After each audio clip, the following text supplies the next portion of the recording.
Hello friends, வணக்கம். Welcome back to my channel. இன்றைக்கி நம்ம சத்து மாவு வச்சு லட்டு எப்படி செய்கிறதுன்னு பார்க்கலாம். இந்த லட்டு செய்கிறதுக்கு நான் அங்கன்வாடியில் கொடுக்குற அந்த சத்து மாவில் 1 கப் எடுத்திருக்கேன்.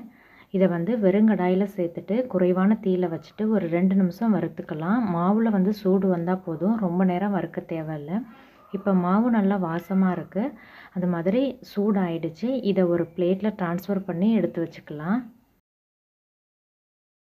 இப்போ இது இருக்கட்டும். அதே கடாயில் நான் 1/4 கப் துருவிய தேங்காய் சேர்த்துட்டு அதோட ஈரப்பதம் போகிற அளவுக்கு குறைவான தீயில் வச்சுட்டு வறுத்துக்கலாம். இந்த மாதிரி ஈரப்பதமெல்லாம் போனதும் அதையும் அந்த வறுத்த சத்து மாவோட சேர்த்து எடுத்து வச்சுக்கலாம்.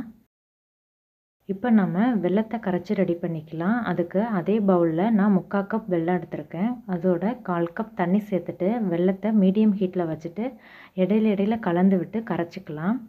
இப்போ வெல்லம் நல்லா கரைஞ்சிடுச்சு. இப்போ இதை 1 நிமிஷம் குறைவான தீயில் வச்சுட்டு குக் பண்ணிக்கலாம். ரொம்ப நேரம் குக் பண்ண தேவையில்லை, 1 நிமிஷம் குக் பண்ணால் போதும்.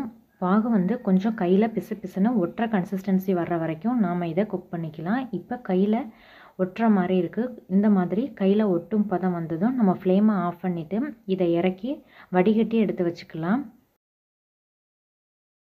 இப்போ நமக்கு வெள்ளைப்பாகு ரெடி ஆகிடுச்சு. இது இருக்கட்டும். இப்போ ஒரு கடாயில் 1 டேபிள் ஸ்பூன் நெய் சேர்த்து ஹீட் பண்ணிக்கலாம்.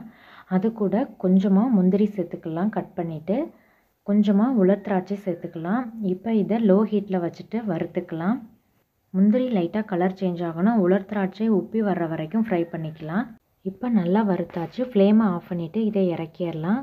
இப்போ இந்த வறுத்த முந்திரி திராட்சை அந்த நெய்யோடு நம்ம வறுத்து வச்சுருக்க சத்து மாவையும் தேங்காயும் சேர்த்து நல்லா கலந்து விட்டுறலாம்.